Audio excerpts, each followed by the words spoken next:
on Saturday Kitchen, before you actually see James in the first graphics, they cued the music in the studio, and we're sort of, the two chefs are sort of standing up. Bit like John Travolta. I have my clothes ready to go. So please tell me when you're ready. The omelette, we're going to chat about it a little bit first, if that's okay. The funny thing about James is, well, one of the funny things about James is James is funny. Yeah. Funny, peculiar, not. Yeah. He is. He's lovely, but he's a bit odd. He is the housewife's favourite, isn't he? Yeah. The thing is, James isn't interested in women. Just joking.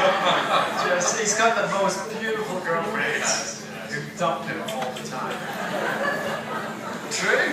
Yes. Yeah. Honestly, James has had some of the most beautiful girls I've ever seen in the whole world. And I don't know what it is.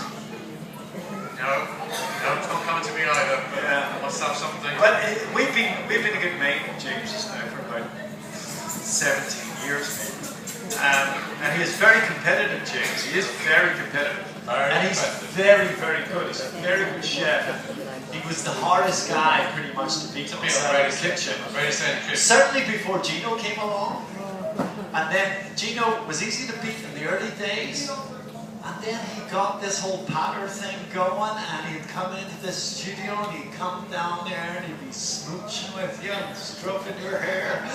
He'd give you all the Gino patter, and all of a sudden all the girls are like, I'm not even watching what he's cooking anymore. He'd like slice a tomato, put a bit of mozzarella on it and a leaf of basil, and I'd cook some beautiful stuffed chicken with a pilau, a nice fresh zippy salad, the oats broth. I'd get about 4 votes, and the whole thing would be a sea of red tomatoes. But anyway, James is very competitive, but he will not do the omelette challenge. No, he did say, Series 1, when we started inside the kitchen, when he took over from Anthony, that he would do it, and he hasn't. He's never done it. No, because it would be very hard to beat somebody who's done it. How many times have you done it? 6, 7 times. Yeah. So I think he would struggle. So the secret of fast omelette is the cheat.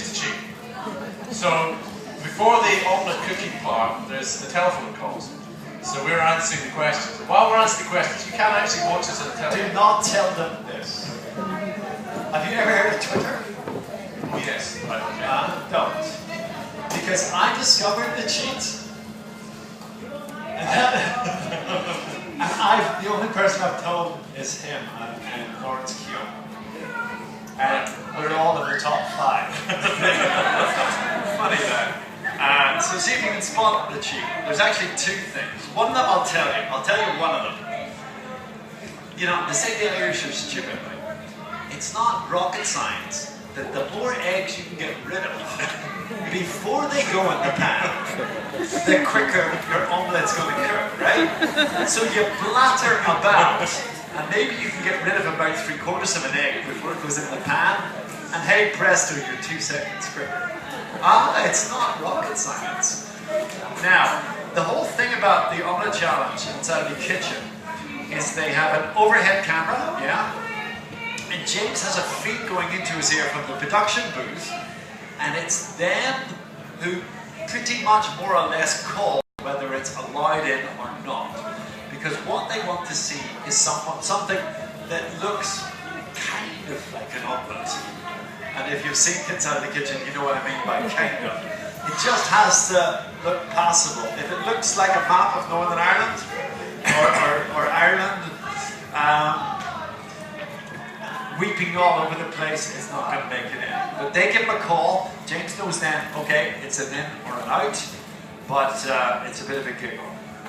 And one of the things I find most interesting is that they get some of the best chefs in the world on Saturday Kitchen Fridays over the past sort of 3 or 4 years.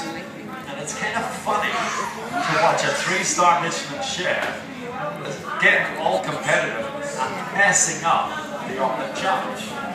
Isn't it? Yeah. You see like Michel, yeah. And one of the things that they do, you can watch out for this classically, they are in such a rush to get the eggs into the pan that they don't let the butter swirl on the pan.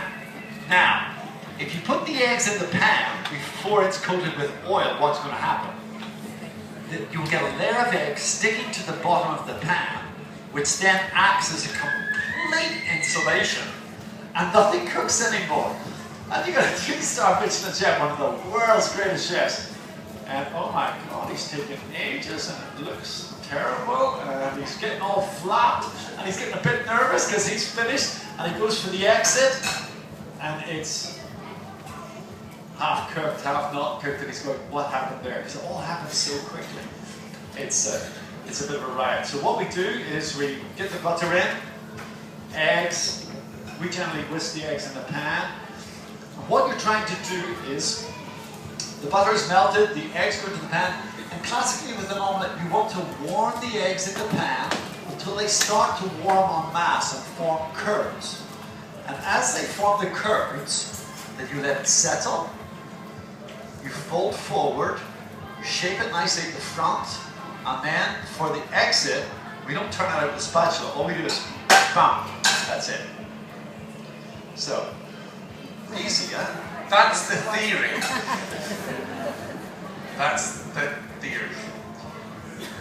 So how are we going to get definitive timers on this? Well, this side could time this plate. I kind of need some of the time me and some of the time Nick. Yeah.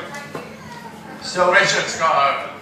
What's your time? So as soon as Mr. Chef today, what's your time in the oven challenge? Richard's been on Saturday Kitchen too, yeah. 22 seconds, that's on the leaderboard, that's very good. Okay, so when Nick's omelette hits the pan, you press stop. Does anyone remember Paul's time from the last time? Before my omelette hits the pan, you press stop. Just before you start, just in case anyone needs a reminder for Paul. What? No pressure, okay? No, I mean, my fastest time is 15.1. 15.1. So, which is the fastest time ever. Right? I think you're you beside David Smith, 5 minutes and 20 seconds. One of the funniest ones is when the two hairy bikers were on. I don't know if you saw it. And it's Cy and Dave. Dave put hard-boiled eggs in Cy's bowl. And it's like, oh my God, what the hell is this? So, it's a bit of crack, sure. It's fun. Right, shall we do this? Yeah, so, we need you to go. Ready, steady, go. Ready, steady, go!